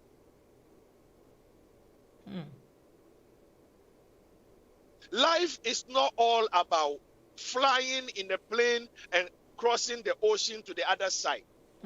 Life is all about making it where you sit right now. With good mindset, a good heart, backed by prayer, and you making yourself available for good opportunities. It will fall on your lap even when you are not expecting it. We all pray to God every day. But one thing I have noticed about Christian prayer is that we direct God as to what we want. We don't follow his laws. We don't tell him. He said, when you pray, say, Our Father, who art in heaven, hallowed be thy name. And what did he say again? Thy kingdom come. Thy will be done on earth. We now don't want God's will to be done. We want our will. God should subject himself to our will. And that is our problem. Let me take a break for somebody to come in. Wow, thank you so much. There are so many profound things that you have said, Master David, and it's so true. You know, today you look for a man who is seeking for a woman in abroad, a woman is seeking for a man in abroad, and then I thought, is that what love is all about? Is that what your purpose is all about? And there are people that are looking for partner for wrong reasons. They are looking for somebody for wrong reasons, and I look and I say, no, if you even get somebody in that with that mindset, give it about a year, give it about 2. You know that relationship will not stand because the mindset is totally wrong. It's totally wrong. There are people that are in relationship that are so selfish, self-centered. It is what I want, what I need. They don't care about the other party. So it is what I came into this relationship. So I came to grab, I came to take. I came to look after my own self, not to take care of anyone. And because of that, many relationships are not thriving, especially the body of Christ. I like it so much where sometimes when you made mention that we are not doing what we are supposed to do, but we are covering up with scriptures. We are covering up with scriptures. Where, how can God, when God says we should submit, when God says the man should love the woman, he did not say it as an abuse. He did not say it as a pain, but rather for complementary, so that the woman will submit, the man will love. Everybody will be satisfied. When one party is just satisfied and the other party is in pain, I tell you that they may do it for a while and get to a point that they wouldn't do it again. It doesn't matter how well you can pump the Bible in them. They won't do it. We are humans, and that nature of us must be satisfied. That is why I said that the Eros love is a love that needs satisfaction. It needs satisfaction, and that is how God himself has made it. It's a give and take affair. So it's not somebody me, or just me. No, it won't work. And that is why we are talking on this subject. How do we make it work? First of all, as you must take care of each other. You must work on each other. And I believe working on each other, it will help. Working on each other, knowing why you are together, and start working on each other will help. We have Letitia there. Let me quickly. Okay. Let me remind Christian of one thing. Letitia, before you come in, just a quick one. Mm-hmm. This is, you see, between Adam and Eve, right? Mm-hmm. God created Adam. Adam was the head of the garden. Mm-hmm. You know, one thing Christians forget is that everything in the garden, everything in this world was brought forth by the word, by a spoken word of God. It is only man, it is only human that God did in consultation of the three powers. God the Father, the Son, and the Holy Spirit. Mm-hmm. When he got to creating man, he said, come, let us create man. In our image. Every other thing in the Bible, he said, and God said, let there be light, and there was light. Mm-hmm. When he got to man, he said, come, let's create man. So we are the only creatures that God did in consultation with others. That makes us special. And we are the only ones he gave the breath of life. And put man in charge of the garden. Now, between Adam and Eve and the serpent, they said the serpent lied to the woman, deceived the woman, and the woman took the fruit, right? That is the biblical story. Okay. When Adam came, what happened between Adam and the wife? The wife humbly served the apple or whatever fruit it was to the husband. Did he argue? He did not. He ate it. Why? Because he trusted the wife. That is marriage for you. There was no argument. Adam did not have a second guess until he landed himself in that big trouble of knowing that the fruit was from the tree that was forbidden. That was the true love Adam had for the woman that was created for him. And now let me give you one other thing. After all that, if we go by today's Christianity, when a woman commits adultery, they are suspended. They say, oh, you went and committed adultery, or you went and fornicated, you are suspended. What happened to the man that was in fornication with the woman? We don't hear about it. But when God came, who did he punish first? It was the man. Because he was the head. So if you, the head, you sat down for your manager to mess my company, then the CEO will fire you. Everyone around it, the serpent got his punishment, the woman got his punishment, and the man had his punishment. In the sight of God, there is nothing like favor. Favoritism doesn't work. When a mistake happens in a home, it stems out from the man, the woman, and everybody gets a share.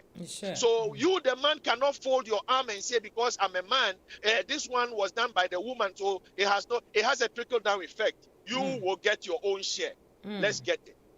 My sister, continue. Thank you. Thank you so much. Thank you so much, Master David. Letitia, God bless you. Letitia, you can come in. God bless you. Oh, okay. Oh, thank you very much, Teacher David. So much. But so what I was mentioning earlier, that I think we have to have we must not have an idea of what marriage should look like. We should not try and meet these fallible ideas. So, as I said, exactly what Master David said. That at times when me and you are sitting there, it is both our duty to make sure that this works. So let's make what works for us work. If like I said, neighbor A, what works for neighbor A is that they go to bed together. They sometimes the husband is at work, wife is at home. Sometimes when husband comes home, vice versa, wife has gone to work. So let's see what works for us. Let's see what works for us. And we should not have an idea of, okay, this is marriage, this is the idea that we should, no. Let's see what works for us. Let's have that connection that, okay, let's cover me here, cover me there. Because, Rev, if we really take it into consideration and we go further in what God actually said in the scripture in Ephesians 5, Rev, it says, husbands, love your wives, yeah? As Christ loved the church. Rev, if we are to compare how Christ loved this church, husbands should kill themselves for their wives. It's just that simple. Husbands should kill themselves for their wives. If I was to compare what it may look like for a husband, it can easily look like the husband has no voice. It can easily look like the husband has no voice. So, I mean, as much as we have ideas, this is one, I think, what stops us from moving forward ourselves. It's like, this is one, it works this way. Meanwhile, 10 plus 0 is 10. 9 plus 1 is 10. 8 plus 2 is 10. There are many ways to reaching to 10. So we've made ourselves that, okay, there should not be any other way but 5 plus 5. No, there cannot be any other way. So for me, Rev, I mean, knowing ourselves, and like I said, having an understanding, and then our temperaments. You and I, we have 2 different temperaments. But when you and I are choleric, Rev, it will not work like a melancholic and a phlegmatic. It will not work. So we need to have an understanding between ourselves. We need to sit down and say, look, this is where my weaknesses are. Your weaknesses are. We come back again to last week's statements. This is where I struggle. This is where I struggle. Me, you are supposed to help me. But me, I'm supposed to cover you, protect you. You're supposed to help me, but I'm supposed to cover you. So it's like both our weaknesses were covered. Both sides were covered. And this is how, if you notice a roundabout, Rev, they've made a roundabout in a beautiful way. That when one car comes, look the right of way, you go when there's no car. Vice versa. This car is also giving in, it's coming in. This car is also coming in. It works very well. That's how we should be with our relationship. It should work like a roundabout. It's really me and you. What have we? This is what works for us. Let's go with this.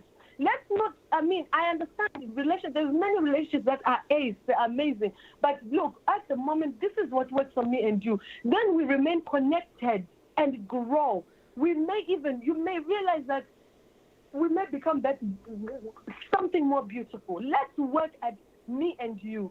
Me and you, let's have an understanding of each other. Let's have an understanding of where we are going. Let's have an understanding of who we are before we even begin to move forward. Let's have an understanding of, yes, I understand that you're my wife. This was many people, I gave an example of cooking.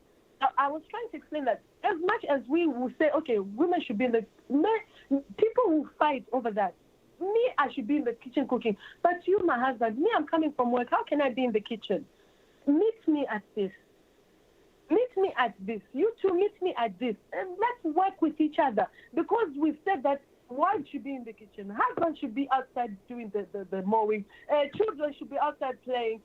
We've those roles, we've broken ourselves. We're not helping ourselves. So when now we come in and we say, okay, so the wife is not cooking. No, the marriage shall not work. Oh, last week she didn't cook for me. Oh, no, last week he didn't mow the lawn. And then we already have problems. So, I think...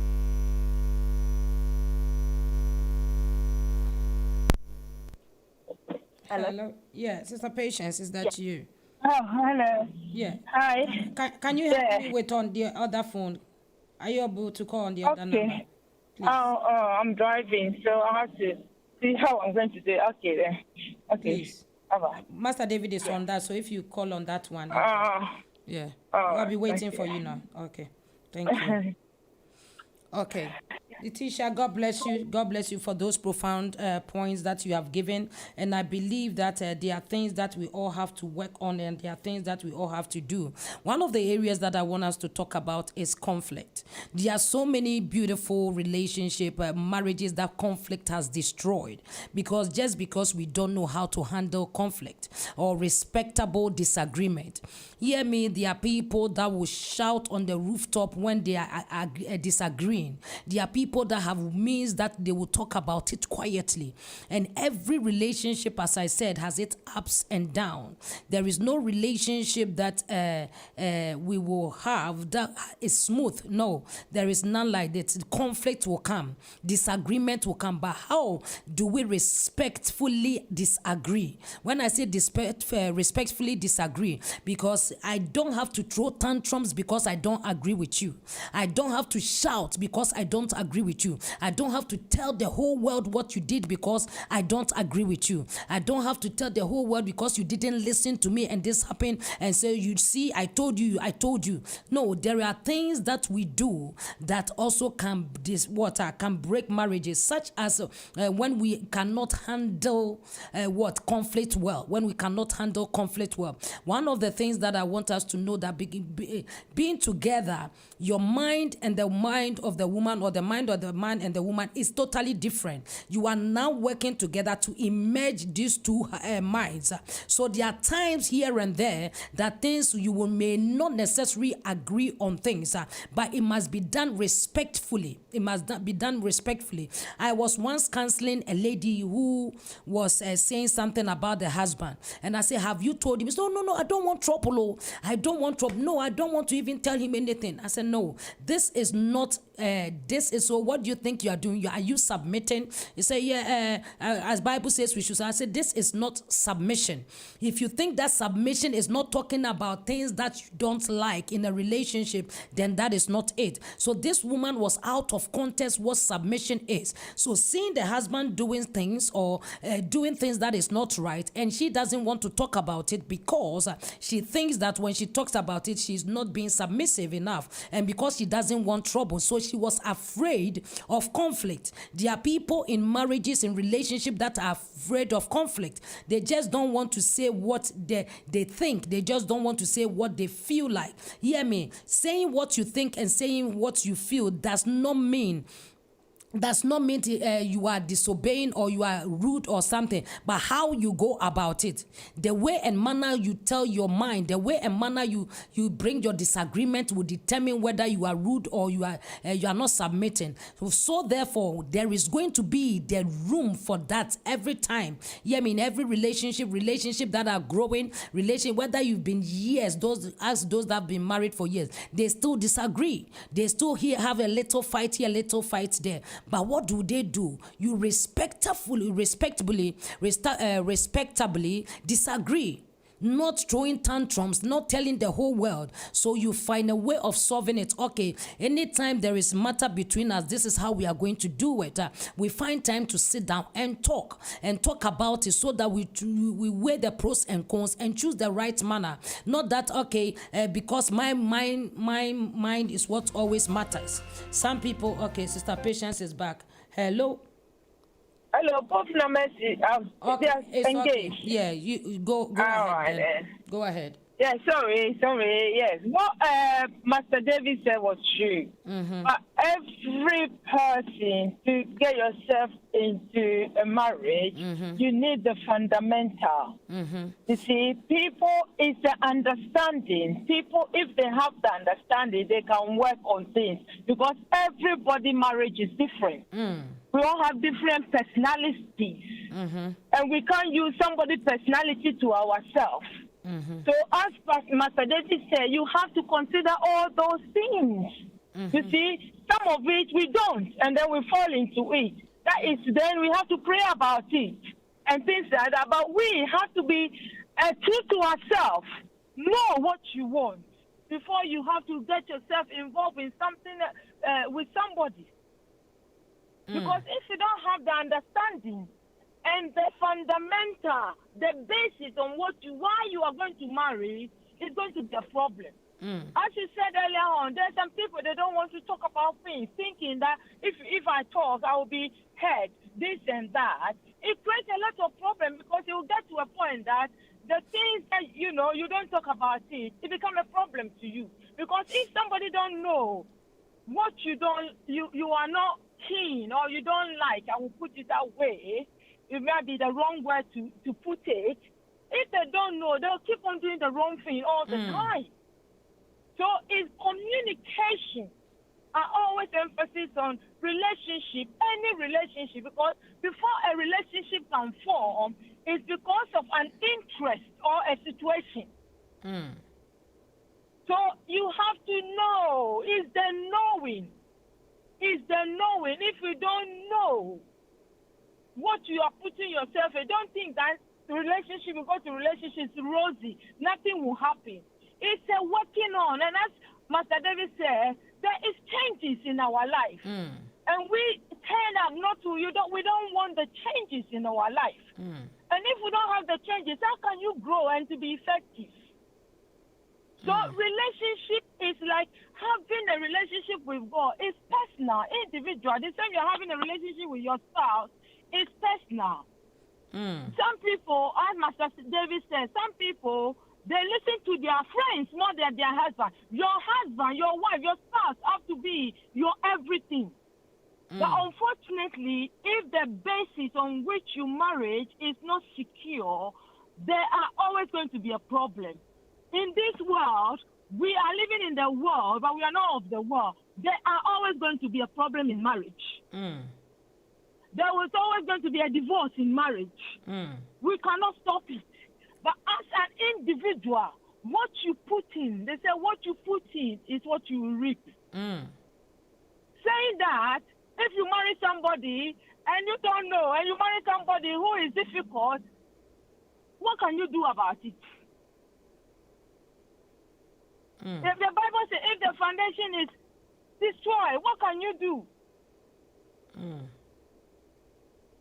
So there's all areas we have to look at. We have to look at as individual, because one marriage is different to another marriage. What problem that is another marriage is different to what is in another marriage. So you as a person, you and your spouse, you have to deal with it. If it doesn't work, as Auntie Comfort said, you have to seek counseling. If you want something to work, you make an effort.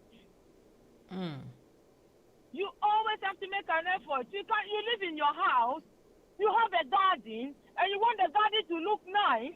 What do you do in this time? The summer holidays, you have to use with common sense, wisdom. You need to make sure that this time of the year you prune your garden, you cut back, you take the weeds out. It's the same thing as marriage. Every relationship, no matter even your children, your work colleagues, everywhere we go, we form relationships. Thank you so everywhere much. we go, we form relationships. So thank you very much. Everybody contributing makes something. And I've picked a lot up from what Master David said. Everybody that said it. You see? So we have to know within ourselves. Before we go into marriage, we need to prune ourselves before we go in there. Very much said. Thank you well very said. much. Thank you so much, Sister Patience. God bless you. You have given so much profound points, and I appreciate that so much. That know yourself and then work on yourself. Do not be afraid of conflict. So God bless you, Sister Patience. We appreciate you so much.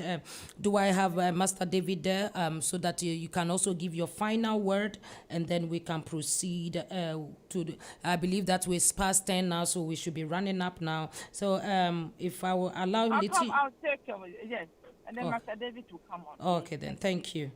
So, therefore, Master David, I believe you are there. God bless you. God bless you. We thank God for your life and every one of you that is there. So, Letitia, you can give me your final word. Your final word. Your final word. Well, thank you. Thank you very much, sir. Right, my final word is that we should always remember what one shoe does not fit all. Yeah, hello. One shoe does not fit for all. It's not all. It doesn't fit for all. So, in a sense, what works for you and me and my husband will not work for Mama B and her husband. So, if anything, look what I think what Mommy said last week, that we have to always look unto God for, direction, because He's the maker of marriage. However, the hard work is all upon ourselves. We should always work hard. Like I said, if you want your teeth to look nice, you must wake up in the morning and brush them. But if we don't wake up and brush our teeth, we cannot complain about the smell that other people are saying is smelling. If I am at university and I'm studying to be a doctor, I always have to work hard at it, or I will never become what I'm supposed to do. So it's all upon me and my husband working together to build what we need to build. Yes, I can understand. Like I said before, certain people have different temperaments. My husband and I, what our temperaments, let's make us work to our advantage. So every relationship has its ups and downs. How you deal with it, what you said, Rev, I like it. Respectfully disagree. It's that we agree to disagree. Let's agree to disagree. Yes, I mean, we don't always have to agree. If we agree, then there's a problem. We always agree is a problem. Sometimes we have to disagree. So not every relationship has its ups and downs. And always remember, love or sex is not good enough to sustain a marriage unless the person loves just like Christ. Otherwise, it is not good enough. That perfect love casts out all. But if it is not perfect, we're not going anywhere. So, guys, always remember that by wisdom a house is built. And through understanding it is established. So let's begin to understand one another and to gain understanding. That's all I wanted to say, Rev. Thank you very much. so much. We appreciate you, and I appreciate you so much. That is Letitia for you, and God bless you. Let us see Master David for his final word, and then we can come to conclusion. God bless you all that have taken time to listen. Master David, if you are there, your final word, and then we are done. God bless you. Thank you, and thank you to everyone who made it here today. And thank you to your panelists who took time out of every busy schedule to come and help educate ourselves and others. It's not easy to be able to do what you do. It's not easy for people to leave whatever they're doing to come here. But they say if you don't spend time seeking knowledge, you will spend time solving problems. But if you find time to seek knowledge, there will be no need to get a special time to solve problems, because the knowledge you seek will be the solutions to the problem that will erupt as you move on. That is what I have learned in life. So wherever I have the chance to learn from others, I don't hesitate. I take the chance and I do it. In relationship, everything we are saying, and I like the way your panelists conduct themselves. All of us come in with some passion. We speak with some level of passion, not because we want to tell you marriage is a bad institution, but we want to relate with you to understand the fact that it is not that easy. Just the fact that you married in church doesn't mean that it's a smooth sailing. Just the fact that you did an extravagant wedding doesn't mean everything, the ground is fertile. Just the fact that you were married into a rich home doesn't make it a fertile marriage. Everything associated with relationship, like you rightly put, you have to sacrifice, you have to adapt, and you have to learn. It's a learning curve. The fact that you have the ring on your finger doesn't mean you have nothing to learn. We learn every day because human beings changes. as time goes on. The way you used to walk quickly, spend 5 minutes to get to your car, as you grow, your time will reduce because you will be having some knee pain and all that. It doesn't make any difference. The difference it makes is that you are aging. We need to learn. And like I said, we all have every ability and every chance to learn. Don't be too biblical than the Bible. Don't be too biblical than the Bible. Be a human and be a student of the Bible. Don't think that you have learned, memorized all the quotations. There are some that you don't even understand. You only memorize them. Learn. The catchword is learn. Every institution is like a company you want to work for. Learn about their do's and their don'ts. Learn about the everything that goes the inside out of it. Learn. If you take time to learn, there will be no problem on your way. But if you skip the learning curve, you will meet an obstacle which is a big problem you cannot overcome. And that is where relationships begin to fall apart. Those who learn it have a smooth sailing. Those who don't, they pay the price. So that's all I can say.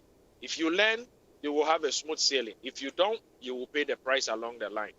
God bless all of you and keep all of you. Those who are entering into a relationship, I pray that every one of you will be guided by the knowledge of everybody who comes on this platform, from text messages, from comments to everything. Take your time and listen to it and process it, and everything will work. If we had the chance, the opportunities you are having today before going into some relationship, some of us wouldn't have made the mistakes we have made in life.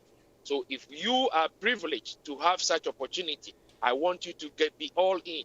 On Friday, dedicate your time, find some time, save some time, and come to this table and learn. It will help you. You will not lack anything in your journey, because this is weapons we are filling into your pocket. When you get to the obstacle, you will have something to shoot it and clear it off for your journey. God bless all of you, and God bless you, Doreen, for this opportunity. God bless you too, Master David. We thank God for your life. We are always delighted to have you because of the wisdom you impart into us. So God bless you, and we appreciate every nugget of wisdom that you have passed on to us. And to the listeners out there, somebody, I believe that you have learned something tonight, and you are going to work on your relationship. And we bless God for your life. We are coming your way again next week, and it's going to be wonderful. We have Letitia, who has also done marvelously well. Letitia, God bless you. Sister Patient, that also came on the live. You did amazing. And for those that are contributing on Facebook, Angela, Mama Comfort, Okain, Josephine T, every one of you, Matilda Osei, God bless you. We appreciate every one of you. I believe that tonight you have learned something that is profound. Obaye, God bless you. I thank God for every one of you that are there. May the Lord, Master Dr. Samuel Dakwa, God bless you. You are also behind the scenes listening. God bless you. And every one of you, we appreciate you so much. We are coming your way again next week with another topic. So somebody watch out for what is coming next week. Make yourself available, but keep working on yourself. Keep working on your relationship. Enjoy the best of what you have. And somebody keep smiling. God bless you. I love you with the love of the living God. When we come your way again next week, it is a bye-bye for now. Stay blessed, stay connected. Bye-bye, bye-bye for now. God bless you. Bye, Letitia. God bless you. God bless you too, Letitia. God bless you. You're welcome. God bless you.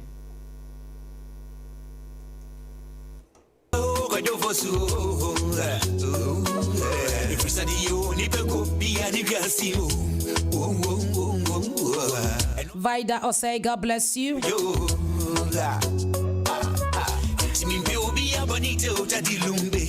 Mama Pat Durant, God bless you. Emily Lara, God bless you.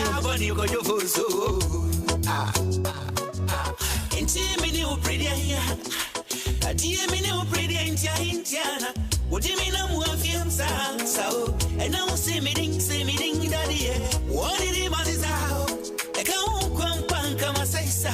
Then so, only a can't Niponya me a shano ye. Niponya me a shano. Nasa nobody and she don't yas it yet. I'm for me to me so. Oh.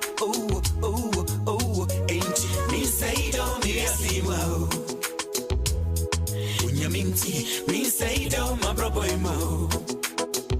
Unyamini hai, me say do. Yaminti, me say do my brother mo. Unyamini hai. Hurry, someday I will. Daddy Lumba say that someday I will. Daddy Lumba say. Unsay that. It's Lumba say. Unsay that.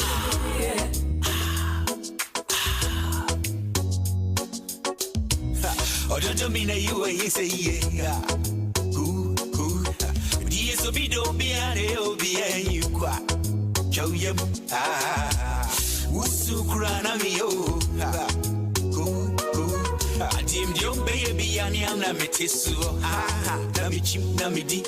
See me.